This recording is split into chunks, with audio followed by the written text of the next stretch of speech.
I was on mute.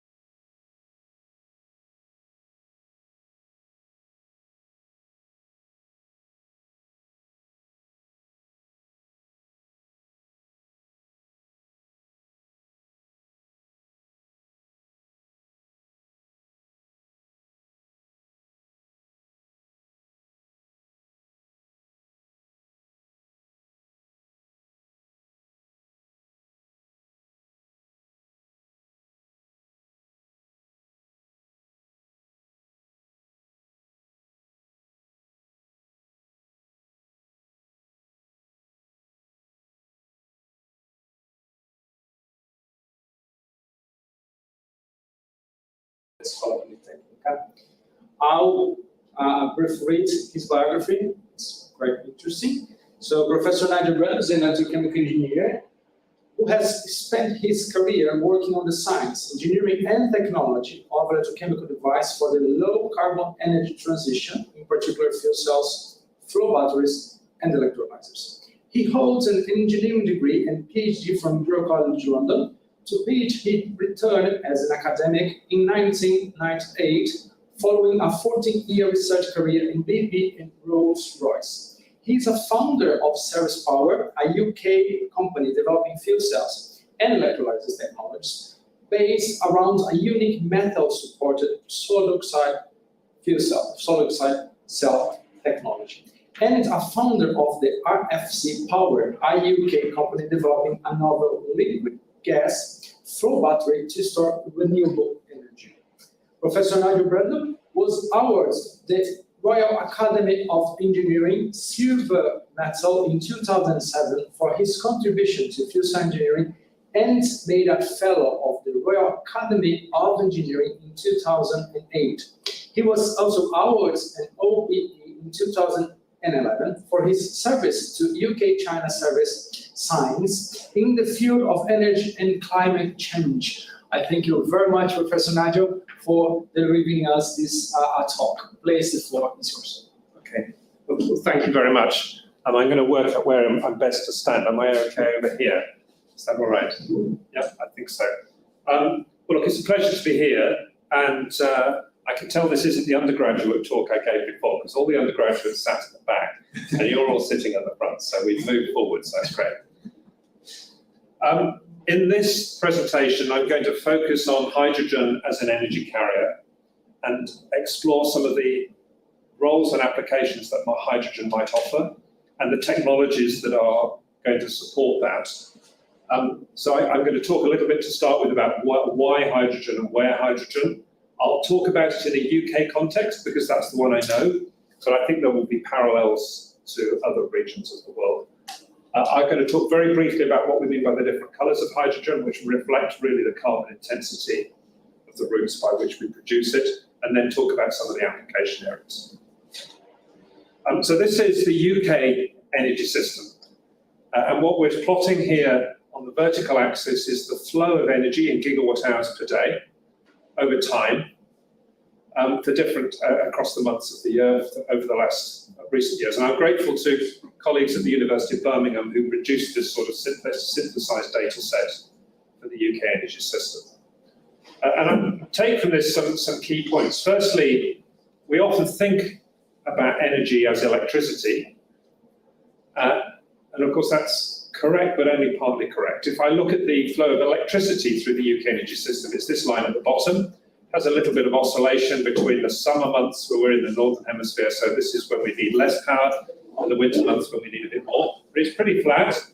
But within it are many, many little oscillations, and those little oscillations matter because for electricity systems we have to balance supply and demand on a second by second, minute by minute, and hour by hour basis. But if we're looking at the flux of energy, actually electricity represents the smallest contribution to our energy flow. It's the energy vector that we've had the most success in decarbonising. And of course, there's a lot of interest in using that decarbonised electricity for other parts of the economy.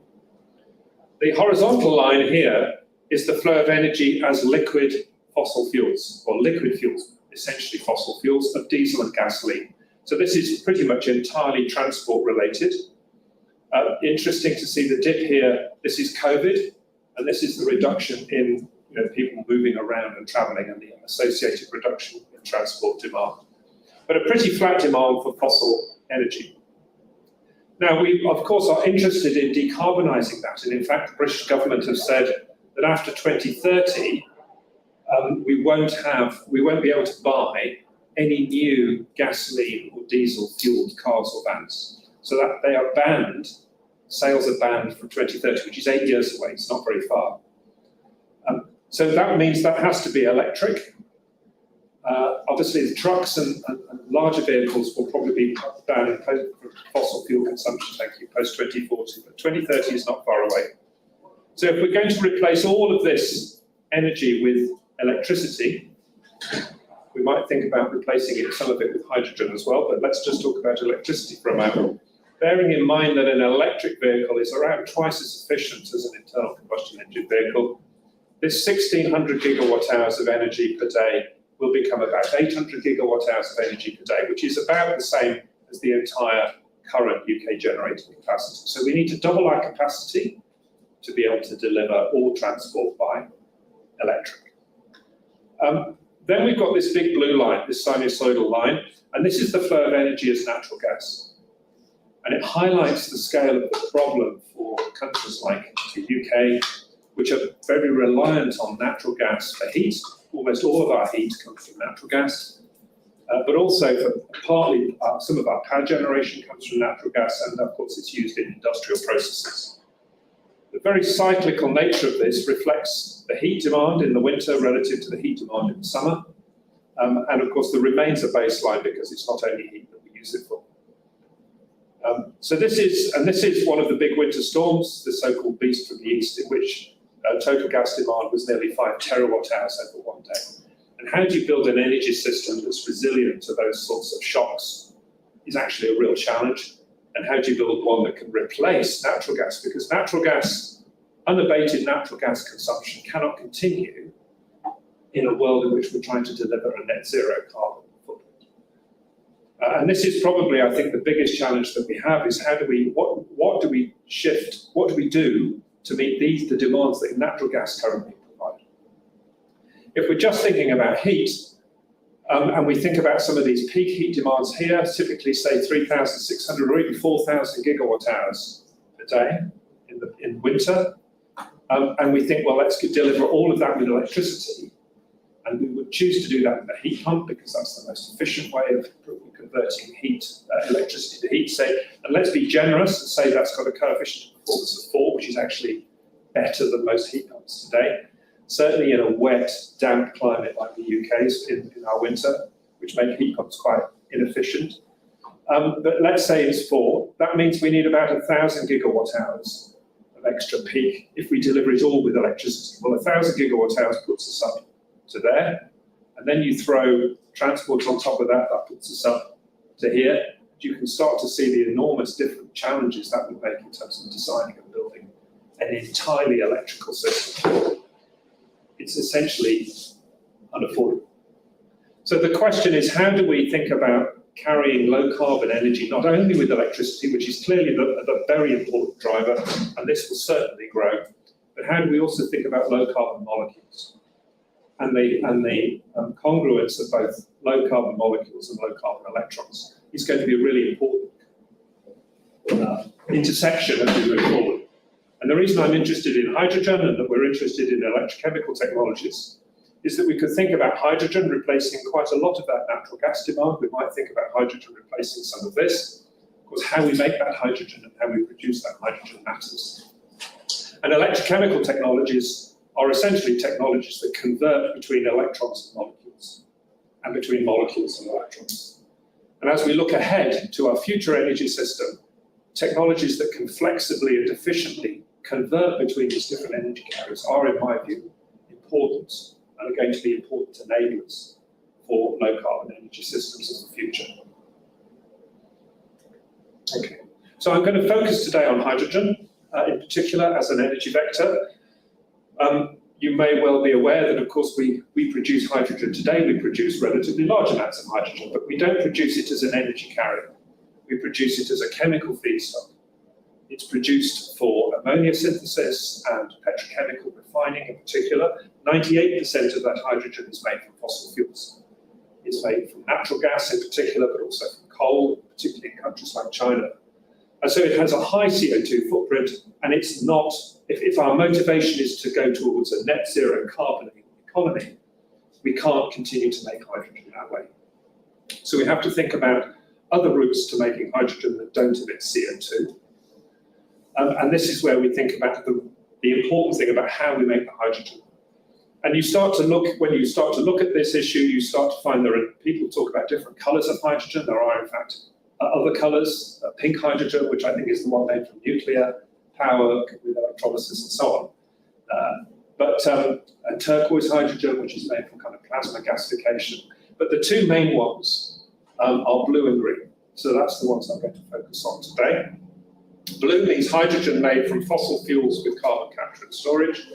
In other words, we use a reforming reaction. We capture the CO2 locally, and we concentrate it and move it to a storage site and storage. And that's work taking place here at RCGI and elsewhere as well.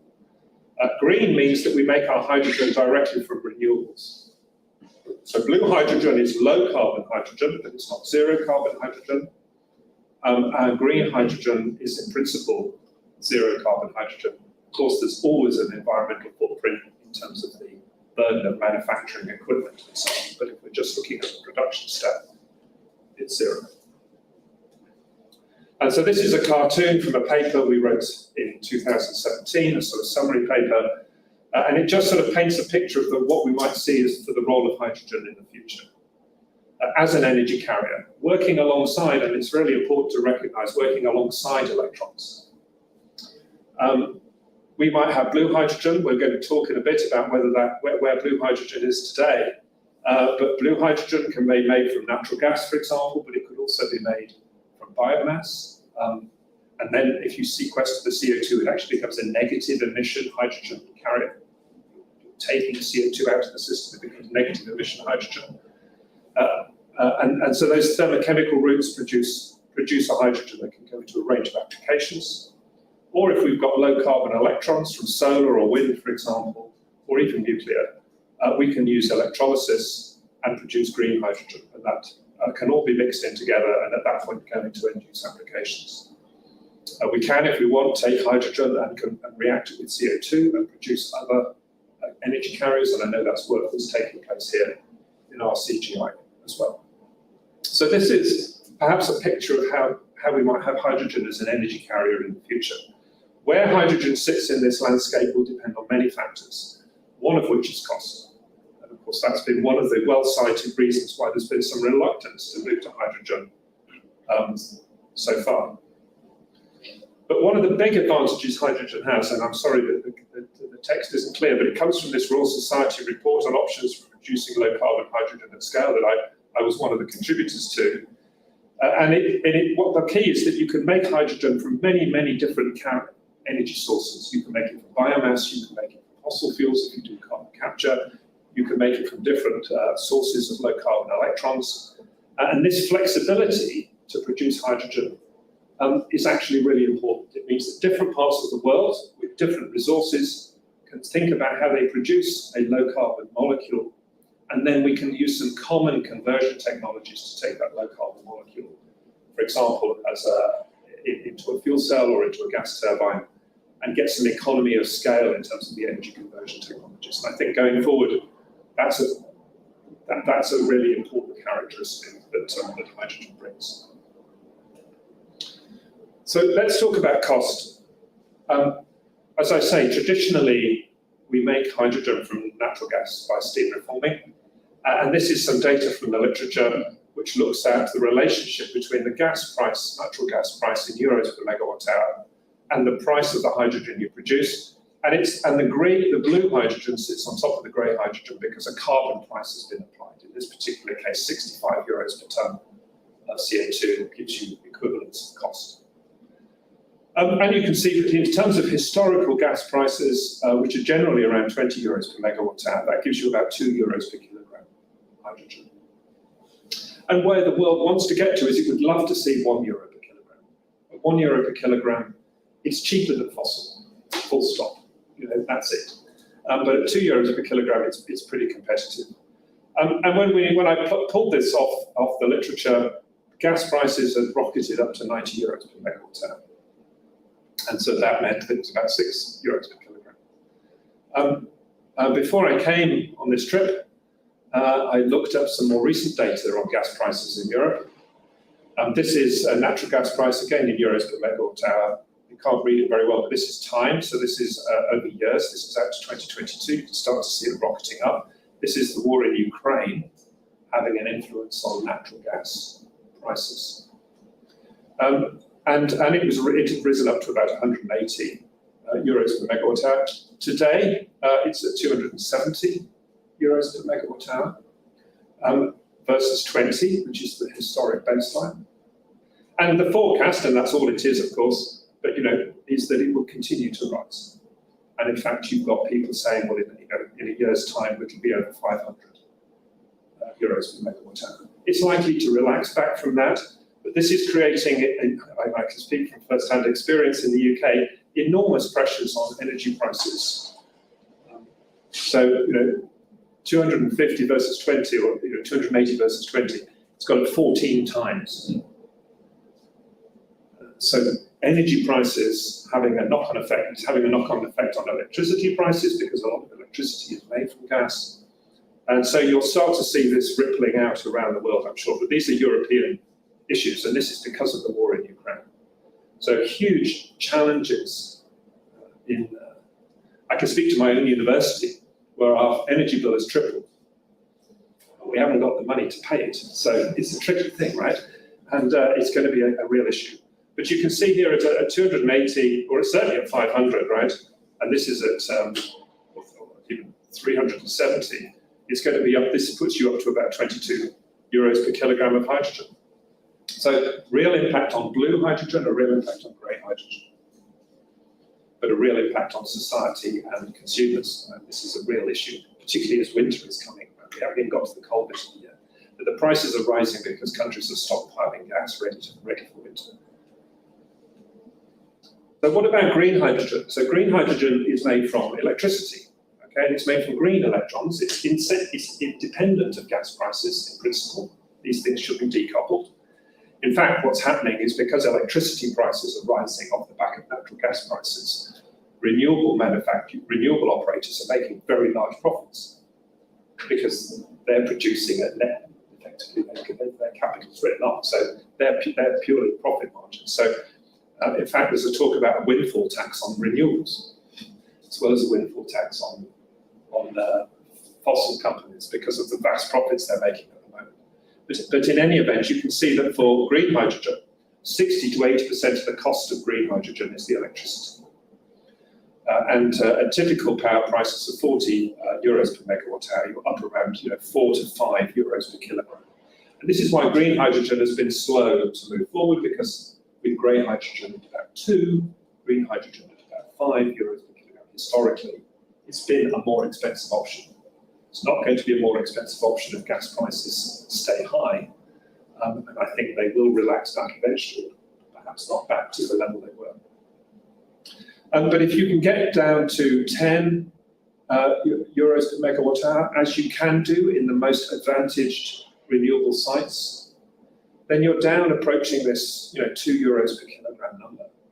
And with potential to take out more cost as we continue to lower the capital cost of the electrolyzers. So this is some forecast from the bottom figure here is from ARENA, which is a renewable energy agency, and they've done some forecasting on where they think green hydrogen costs can get to by improvements in electrolyzer cost, by continuing costs down on renewable power, by improving efficiency, by improving lifetime. And they think you can get to this magic $1 per kilogram of hydrogen. This is some other data from a different report on the levelized cost of hydrogen, which predates the rise in natural gas prices. And you can see, you know, grey around 2, blue around 3 to 4, green around 5 to 6, with the forecast for green coming down as renewable power prices come down. But I think you might see this shift happening a lot quicker off the back of both concerns about energy security, particularly in Europe at the moment, an enormous interest in European governments in investing in green hydrogen to make them more independent of other sources of energy like Russian gas, and a beneficial association with environmental climate change. And of course, we've had extreme weather events this year, which is kind of further raising the profile in people's minds. We've had the first days over 40 degrees C ever in the UK this summer. We've had a European-wide drought with huge water shortages, and many people killed because of the even higher temperatures in mainland Europe. So it's been a really challenging time because of climate. And of course, we now see the monsoons in Pakistan and so on. So that's the kind of driver. I've never seen such a strong pull on hydrogen as I'm seeing at the moment. And I think, therefore, there's which is good. The question is, can we deliver technologies at the right price, at the right scale, at the right lifetime to deliver on that need? So let's talk a little bit about where hydrogen has played and could play. And the one that's sort of been around for the longest, if you like, as a hydrogen application is transport. And the one that's led the charge historically is hydrogen fuel cell cars. I would say now that I think this is probably not the leading application for hydrogen. I think it's an application that may come. But the advances we've seen in battery electric really will be, in my view, the driver for light-duty vehicles. But nonetheless, this has been the pioneer. This is the Toyota Mirai. This is the one we have at Imperial College. And it works very well. I've had the pleasure of driving it occasionally. You can refuel it in 3 minutes and it can do you another 400 miles. That's a lot faster than you can charge an electric car. But there are only 3 or 4 places I can refuel it in London, so it's not very convenient. But it will do. The modern one does 400 miles. This does 300 miles, which is more than enough on your urban driving. But you do have to plan your refueling. And of course, this issue around hydrogen refueling and the investment in hydrogen refueling is a critical issue as far as transport is concerned, particularly for the consumer end of transport. But it's driven a huge advance in the technology, particularly around PEM fuel cells, which is the type of fuel cell in this particular vehicle. I think much more relevant and nearer term are the opportunities around hydrogen fuel cell buses. I know that you have a program here to think about whether you can get some hydrogen buses on campus, which is really interesting. There's been commitments in a number of significant countries that all new medium and heavy duty vehicles from 2040 will be zero emission. It's quite hard to do all of that with batteries. The greater the energy requirement on the vehicle, the more a hydrogen fuel cell or a fuel cell solution is advantaged. So these bus programs, I think, are very important. Asia kind of leads the way, particularly in China, in terms of the rollout of hydrogen fuel cell buses. But there are some programs in the US. We have a small program in the UK. There's programs in Japan, and hopefully programs here in Brazil. And I think it's a bus fleet which operates out of a single point makes the hydrogen refueling easier. Buses are normally, in many places, publicly supported, and so there's a societal benefit in terms of air quality emissions, which I think is perhaps easier to capture for a region, or a city, or a state. So local mayors and local air quality rules can help drive the uptake of this sort of public transport. An application that I can say 10 years ago I hadn't really seen coming was hydrogen fuel cell electric trains. So these are to replace diesel electric on suburban train lines. Austria and Germany have led the way here. These are lines that are not cost effective to electrify with overhead power cables. They don't carry enough passengers to warrant that capital investment.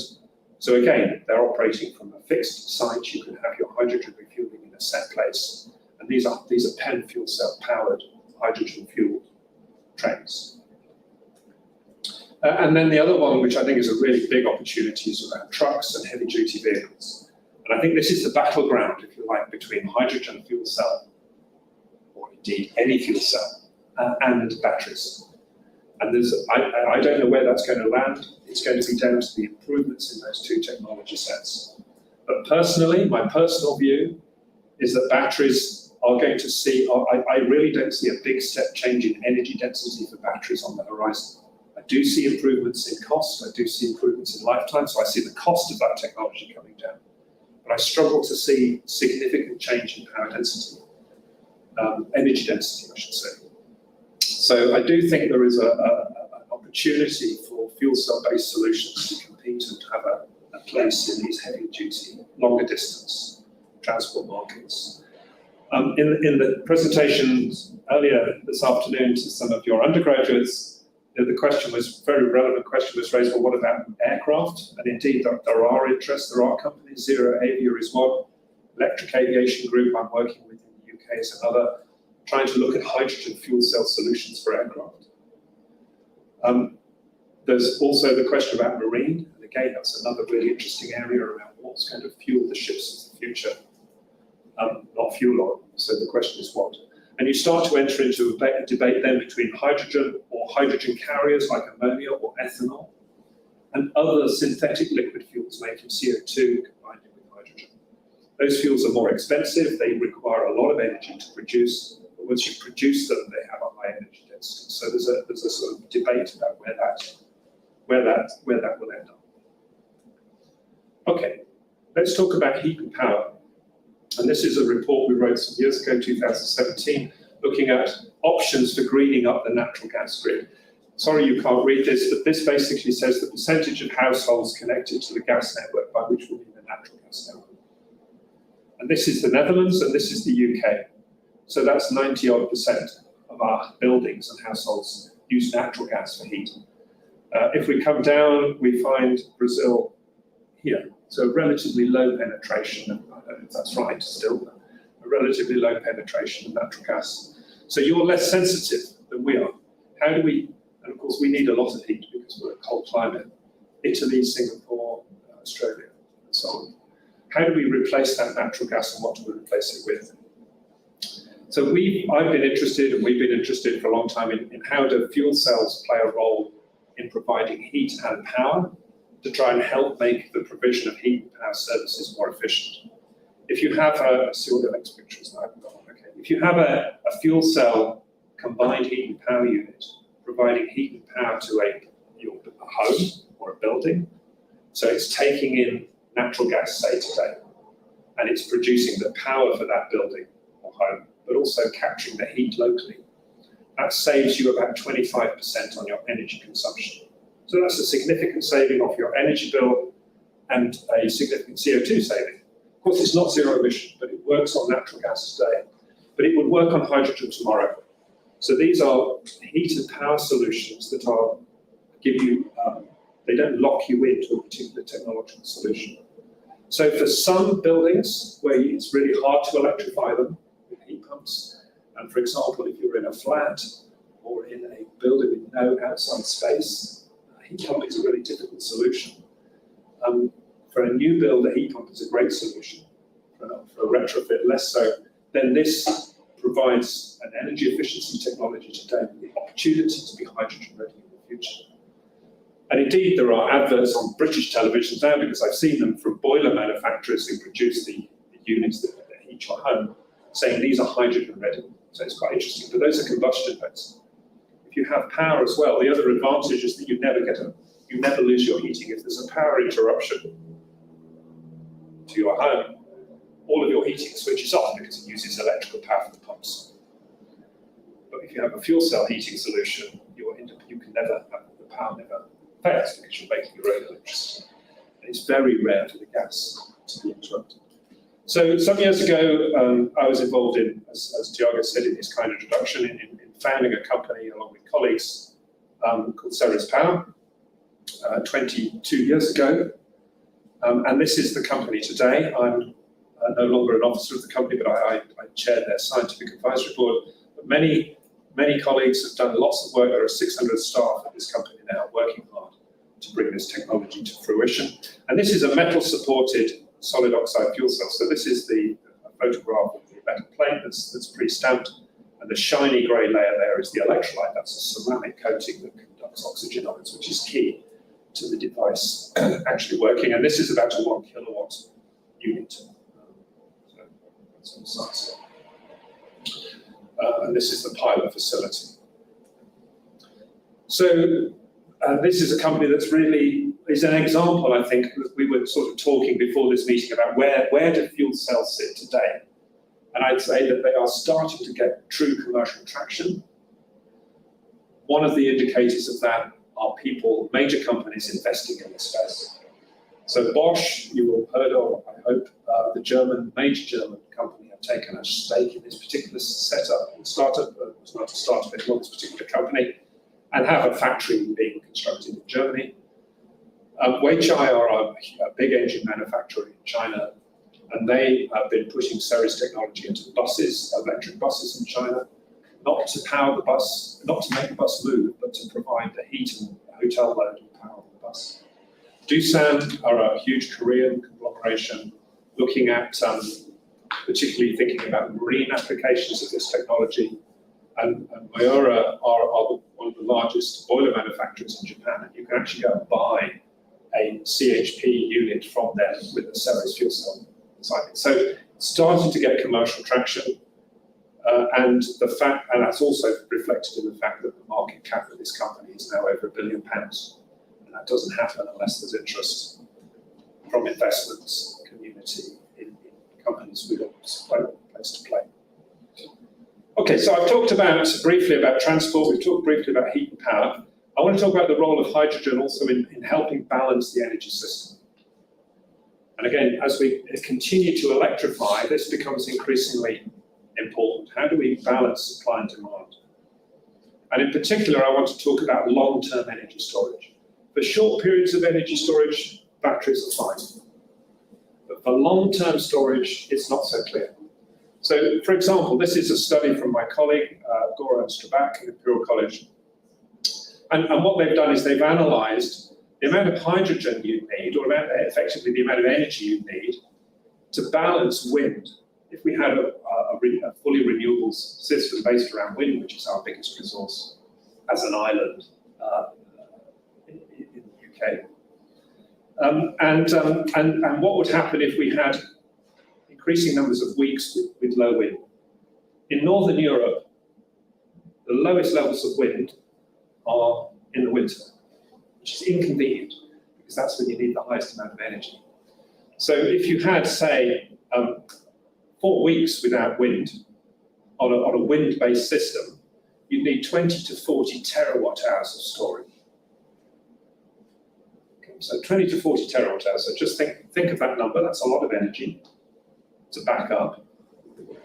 So this is our largest pumped hydro storage in the UK. It's in Wales. It's a place called Norwich.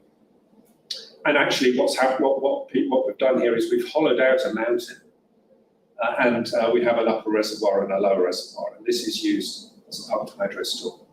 This stores 9.1 gigawatt hours.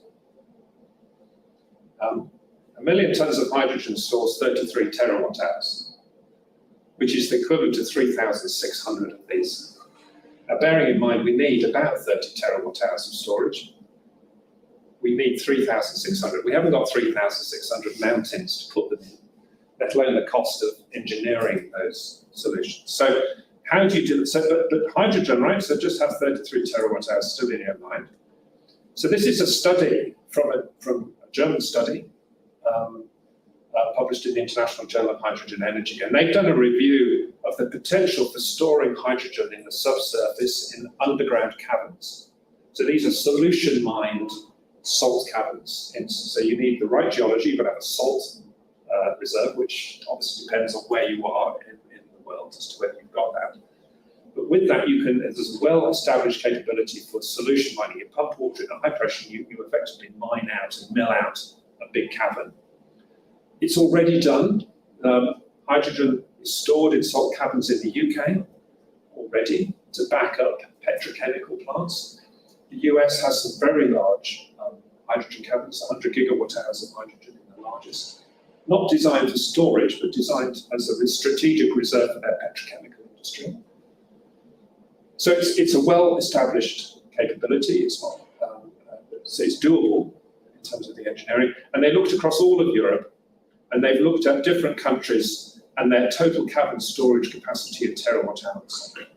So where are we in the UK? This is us. We actually have very good salt reserves because of the geology of the UK. We have 1,000 terawatt hours of capability of subsurface storage near the coast. Of course, we're a tiny little island. Everything's near the coast to some extent. But what they say is if you're within 50 kilometers of the shore, when you solution mine, it's easy to get rid of the salt. You just pump it into the ocean. It's just saline. If you're not near the coast, it's harder and more expensive to get rid of. We need 33 terawatt hours, right? So we need about here.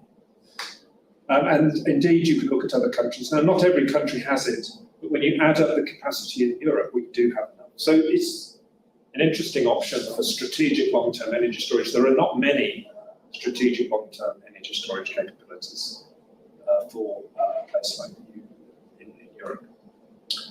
And then my last slide is really around the role of hydrogen in industrial decarbonisation. And for me, this is perhaps where we might think about really starting. There are some really challenging problems in industrial decarbonisation where hydrogen could play a role. I mean, I'm going to drop to this one. Lost a bit of text here, sorry, that's my fault. Steel making. So we make steel conventionally in blast furnaces. It uses coke as the reducing agent, which produces a lot of CO2.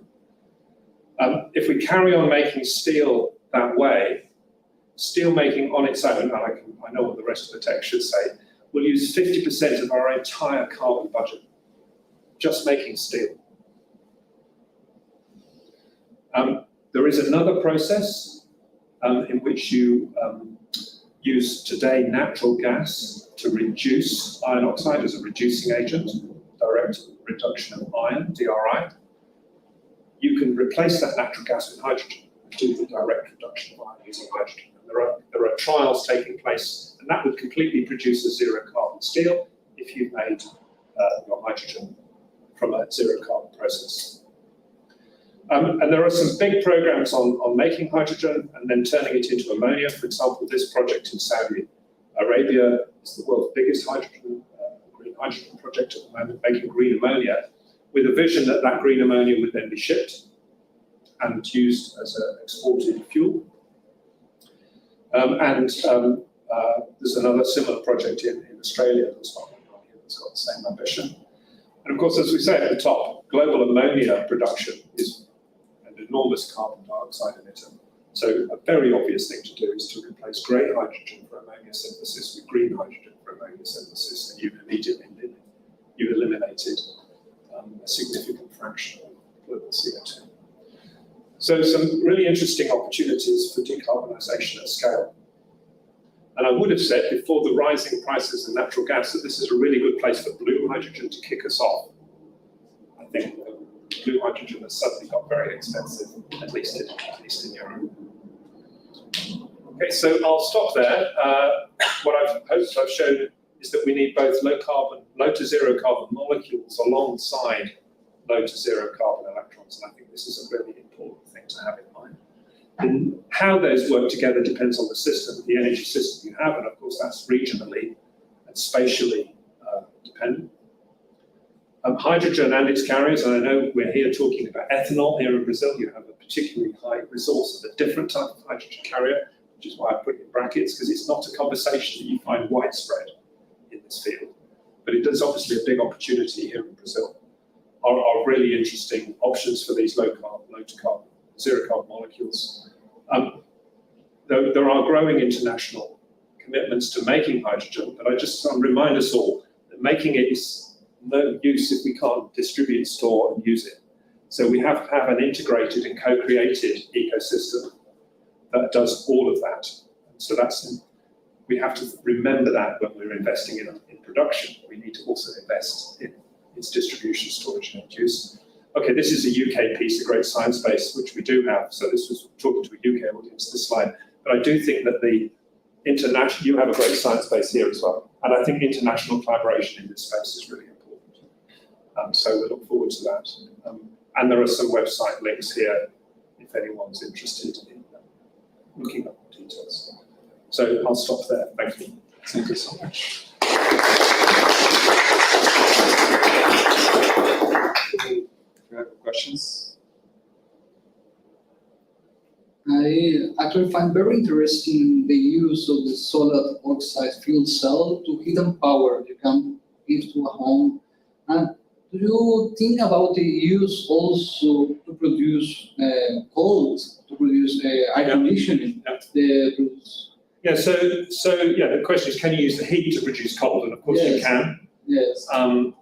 You will find studies in the literature where that's been looked at. So kind of tri-generation. Power, heat, and cold, and so that for the right market, that could be a really interesting opportunity. You'll produce quite high-grade waste heat, 6 to 8, depending on the type of solid oxide cell, somewhere between 600 and perhaps 800 degrees centigrade steam.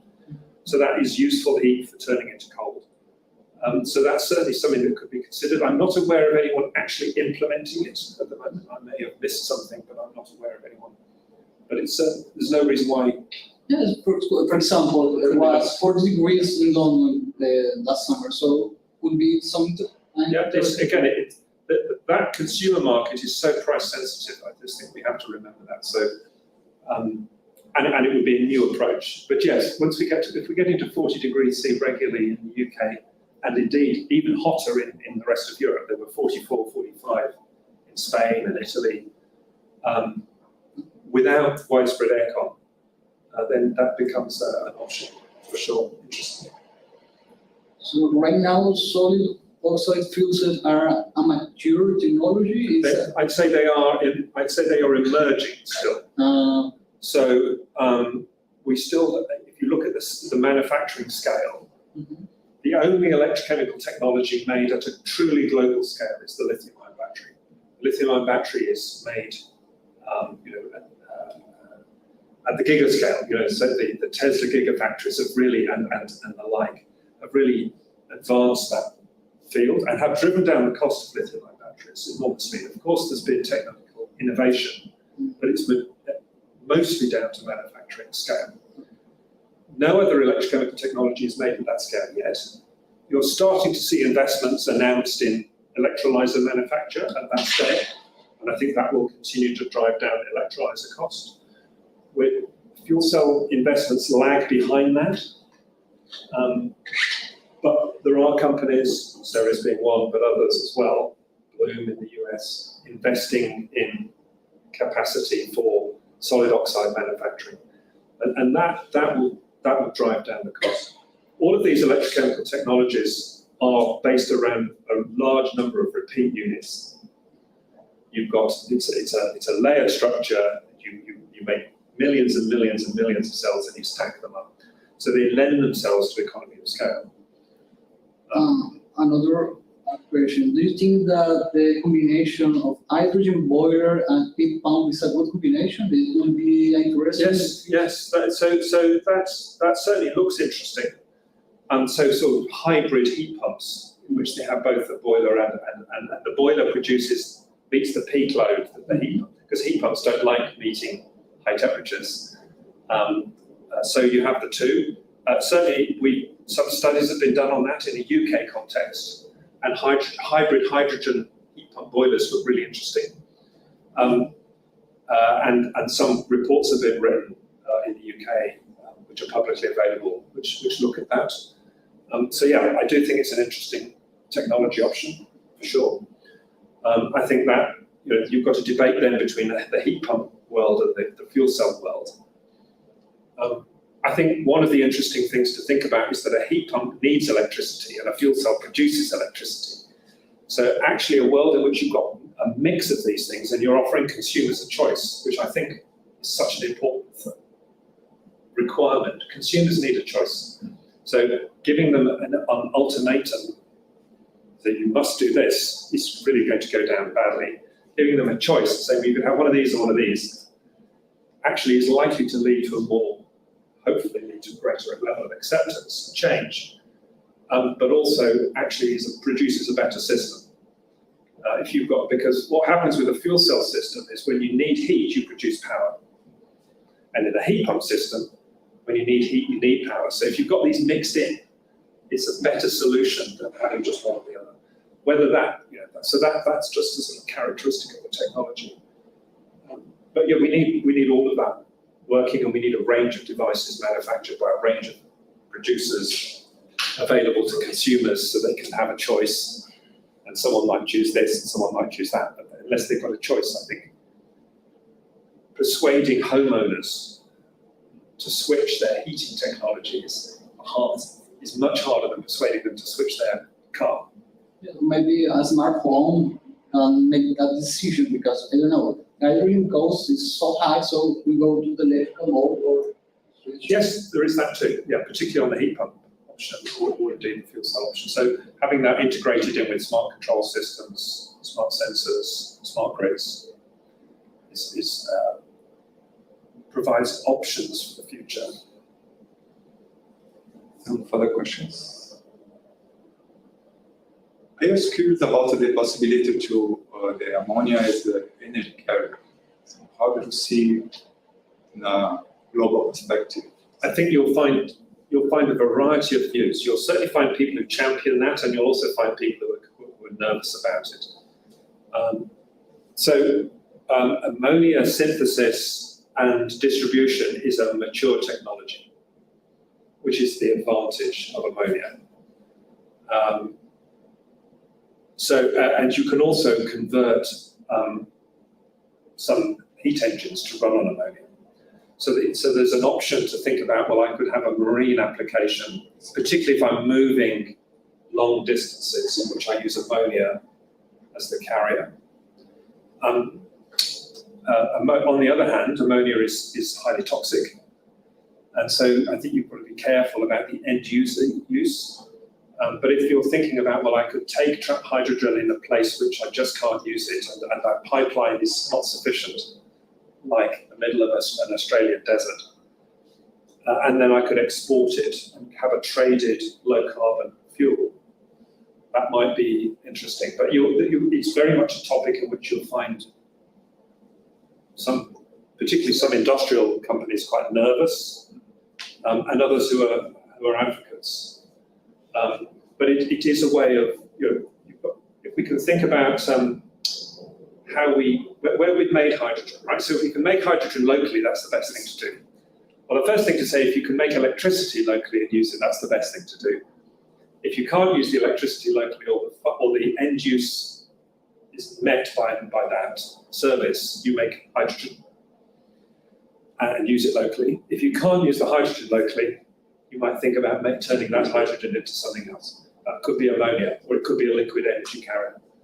And those are then more easy to transport.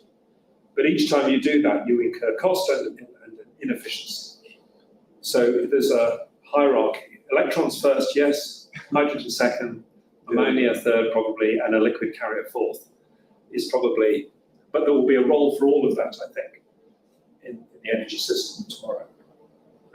So you have a question from the chat. So, Thiago Brito, would you like to ask you, what is your view on the driver's preference on hydrogen vehicles? Are you willing to accept it? To have a hydrogen? Are drivers ready to accept it? Well, they fear. So there's a safety case for hydrogen, right? So I guess there's a question of, are people comfortable that there's a safe solution? I think, and I've driven a hydrogen car in London, when you drive it, it's like driving a battery electric car. So the solution is safe, and it's been engineered to be safe. I don't get the same level of questioning now around safety. Of course, it's an issue, and it has to be properly engineered and regulated. But I think people have got much more familiar with electric drive. So that's one of the side effects of electrification of transport. Driving an electric car, and a fuel cell car is just an electric car, is actually quite a pleasant experience. It's quick, it accelerates fast, and so on.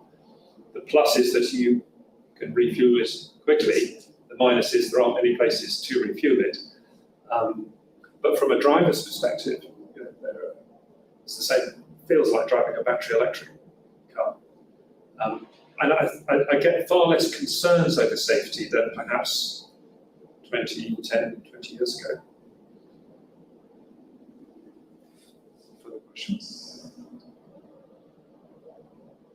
There's an interesting piece of social science on hydrogen buses, right? So they do when you go on the hydrogen bus, they ask questions. They say to the passengers, what did you think of the hydrogen bus? And everyone liked it. But when you looked at why they liked it because it was clean and had new seats. Because it's just like a bus. And there you go, right? It's just like a bus. But from the technological point of view, what do you see as the greatest challenge for the fuel cells? So, well, fuel cells need to come down in cost, and they will only come down in cost with manufacturing scale. So the biggest driver for cost down is manufacturing scale. So it's really a manufacturing issue. Of course, there's always going to be room to improve the technology, to make it last longer, to make it more durable, to make it better able to tolerate this condition or that condition. But really the big one is cost. And that will come with volume. So there is a circular issue there around demand, which is why you need big companies like Bosch and others getting involved, because they've got the wherewithal and the capital and the manufacturing know-how to think about how you scale this technology up. So that's really important. It's really important that the major multinationals are engaged in the issue, and they're starting to get engaged in the issue. And that's going to be key to success. Great. So, other questions? If not, let us 6.